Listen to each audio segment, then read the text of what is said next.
So welcome students, welcome once again to the web classes. पिछले lecture में हमने explanation को कंप्लीट किया था टाइगर किंग के। आज हम जो हैं इसके कुछ क्वेश्चन आंसर समझने वाले हैं। राइट, क्वेश्चन आंसर्स जो है वो समझ लेते हैं थोड़े से। ये क्वेश्चन आंसर्स मैंने उठाए हैं रीडिंग विद इनसाइट में से। आई होप आप लोगों को ये जो है बुक के अंदर मिल जाएंगे। सबसे पहला क्वेश्चन दिया हुआ है, the story is a satire on the conceit of those in power, how does the author employ the literary device of dramatic irony in the story. है ना, तो ये जो स्टोरी है वो स्टोरी जो है क्या है, एक कहा जा सके सटायर है, एक प्रहार है एक प्रकार का, किन के ऊपर, जो लोग पावर में हैं। किस तरीके से कौन से लिटरेरी डिवाइस का इस्तेमाल करके जो है यहाँ पर ये ऑथर जो है समझाने की कोशिश करते हैं। चलिए देखते हैं। तो पहला आंसर क्या बनेगा इसका, the king was full of proud.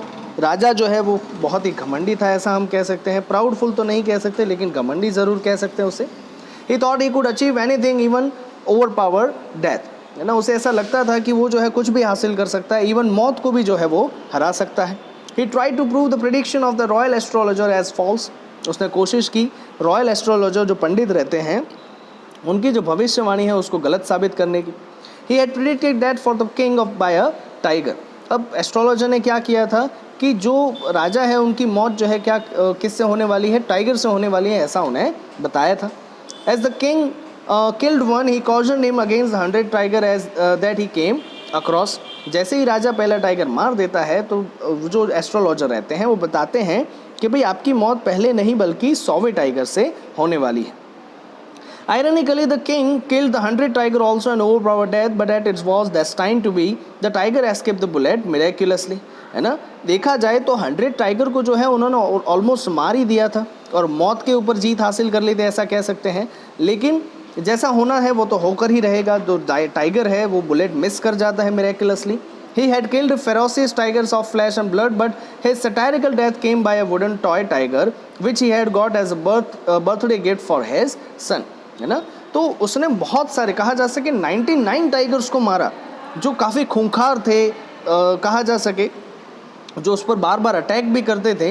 लेकिन आखिरकार उसकी मौत जो है वो किससे होती है, एक निर्जीव चीज़ से, एक वुडन टाइगर से उसकी जो है मौत हो जाती है, जो कि उसने अपने बच्चे के बर्थडे के लिए गिफ्ट पर लिया था। A tiny piece of wood from the toy wounded the tiger king's hand and finally killed him.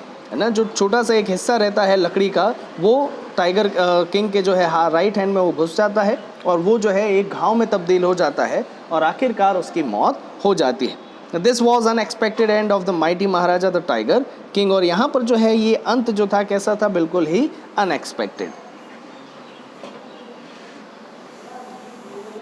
Second question जो दिया गया है वो क्या है, what was author's indirect comment on subjecting innocent animals to the wilfulness of human being. एक बात को लेकर जो है हमें यहाँ पर ये भी समझाया जा रहा है कि किस तरीके से हम प्राणियों को जो है टेकन फॉर ग्रांटेड लेते हैं।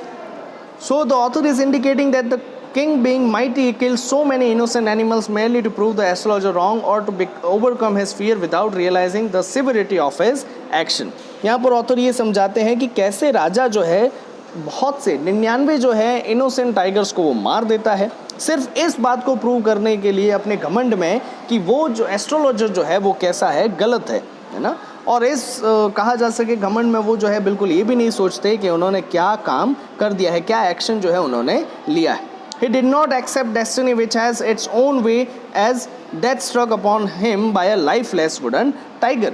और वो जो है डेस्टिनी को एक्सेप्ट ही नहीं करना चाहते। हर किसी की डेस्टिनी आखिर में क्या होती है, वो है मौत, है ना, लेकिन वो उसे एक्सेप्ट करने के लिए राजी ही नहीं है, वो तो कैसे भी आनी है। अब यहाँ पर आयरनी देखो, इतने 99 टाइगर को जो काफ़ी खूंखार थे, जिंदा टाइगर को उन्होंने मारा, लेकिन 100वां टाइगर जो था वो एक लकड़ी का था जो लाइफलेस था, उसने ही जो है उनकी जान ले ली।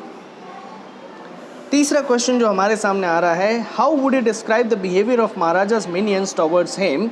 Do you find them truly sincere towards him or are they driven by fear when they obey him? Do we find a similarity in today's political order? अब यहाँ पर मैं आपको ये क्वेश्चन खुद पढ़ने के लिए दे रहा हूँ। ओवरऑल मैं आपको समझाता हूँ कैसे कि कैसा था महाराजा के जो मिनियंस थे, उनके जो सेवक थे, उनका बिहेवियर। तो सीधी सी बात है, वो हमेशा जो है उसे डरते थे और हमेशा जो है उसे खुश करने की कोशिश करते थे। क्या ये ट्रूली सिंसियर थे? नहीं, बिल्कुल भी नहीं थे सिंसियर। तो क्या था, तो वो डरते थे राजा से। क्यों? क्योंकि अगर राजा जो है राजा की बात नहीं सुनी जाएगी तो हो सकता है राजा उन्हें मार दे। और क्या आज के पॉलिटिकल ऑर्डर में हमें ऐसा सिमिलैरिटी दिखाई देती है? हाँ, हम कह सकते हैं। बहुत सी ऐसे लैग्स हैं हमारे पॉलिटिकल सिस्टम में जहाँ पर हमें ऐसा दिखाई देता है कि जो निचले लेवल के जो लोग रहते हैं वो हमेशा अपने ऊपरी अधिकारी की जो बातें रहते हैं उन्हें शांति से सुन लेते हैं। आई होप आपको समझ में आया होगा ये। मिलते हैं नेक्स्ट लेक्चर में। Till then stay safe, stay home. Thank you.